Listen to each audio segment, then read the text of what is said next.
സഞ്ജു ഇത്ര വേഗതയിൽ ഒരു പന്ത് ഒരിക്കലും പ്രതീക്ഷിച്ചിരുന്നില്ല ആ സമയത്ത്.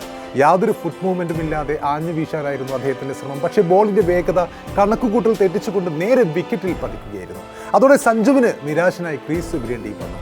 ലൈനിലും ലെങ്തിലും വേഗതയിലുമെല്ലാം അദ്ദേഹം പൊടുന്നനെ ത്യാഗി വരുത്തിയ ആ മാറ്റമാണ് ആ വിക്കറ്റിന് വഴിയൊരുക്കിയത്. ആ പന്തിൽ, ആ മാജിക്കൽ പന്തിൽ സഞ്ജുവിന്റെ വിക്കറ്റ് തെറിക്കുകയും ചെയ്തു. മാത്രമല്ല, ഈ വിക്കറ്റ് എടുത്തപ്പോഴും കാർത്തിക് ത്യാഗി വലിയ സെലിബ്രേഷൻ ഒന്നും നടത്തിയതുമില്ല. സഞ്ജുവിന് നൽകേണ്ട ബഹുമാനം അദ്ദേഹം നൽകുകയും ചെയ്തു. No wild celebration, just a calm moment.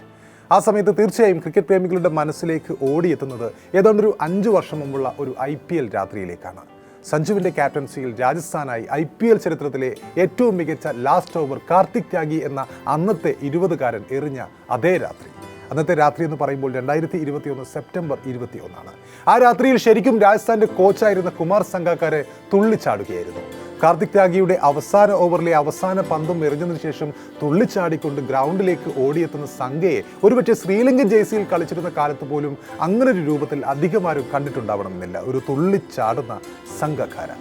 ഇനി മറുവശത്ത് അപ്പുറത്താവട്ടെ എതിർ ഡഗ്ഔട്ടിൽ, എതിർ ടീമായ പഞ്ചാബിൻ്റെ ഡഗ്ഔട്ടിലാണെങ്കിൽ ആ സമയത്തെ കോച്ച് അനിൽ കുംബ്ലെയുടെ മുഖം പതിവ് പോലെ വലിഞ്ഞ് മുറുകി നിൽക്കുന്നുണ്ട്. ക്യാപ്റ്റൻ KL രാഹുൽ, അന്ന് പഞ്ചാബിൻ്റെ ക്യാപ്റ്റനായിരുന്നു KL രാഹുൽ, തല താഴ്ത്തിയിരിക്കുന്നുണ്ട്. അന്ന് രാജസ്ഥാൻ റോയൽസിനെതിരായ മത്സരത്തിൽ അനായാസ വിജയത്തിന് തൊട്ടടുത്ത് നിന്നാണ് KL രാഹുലും സംഘവും ജയം കൈവിട്ട് കളഞ്ഞത്.